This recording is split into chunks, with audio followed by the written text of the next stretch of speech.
In a world of more than 7 billion people, about 250 million, or just over 3%, live outside their country of origin. Most migrants cross borders looking for a better way of life, and migration inside countries is also on the rise. While migration is an important force in development and a high priority for both developed and developing countries, this mass movement of people has given rise to xenophobia and calls for borders to be tightened.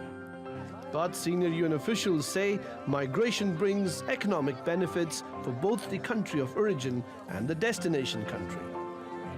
Migration is a way that developing countries can acquire not just remittances, but also skills and human capital when their workers go abroad, acquire human capital and skills that can then be redeployed back at home, as well as sending back money. What this really comes down to are policies in both the countries of origin of migrants and the countries receiving migrants to maximize the benefits and minimize the cost.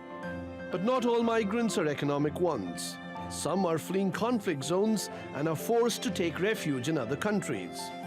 More than 3 million people have been displaced from their homes in the region in the first half of 2016.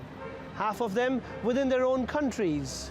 But the UN says countries need to coordinate better so as to give all the help that the refugees need. Turkey is now home to more than 3 million refugees, most of them from Syria, Iraq and Afghanistan. And it's almost single-handedly bearing the cost of supporting them.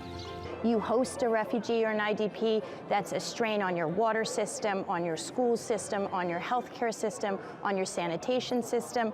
Of course, those communities then need strengthened public services so that the provision of services don't go down for the host communities, are increased for host communities as well as for the refugee or IDP population. According to the UN, poorer countries host most of those who've been forcibly displaced.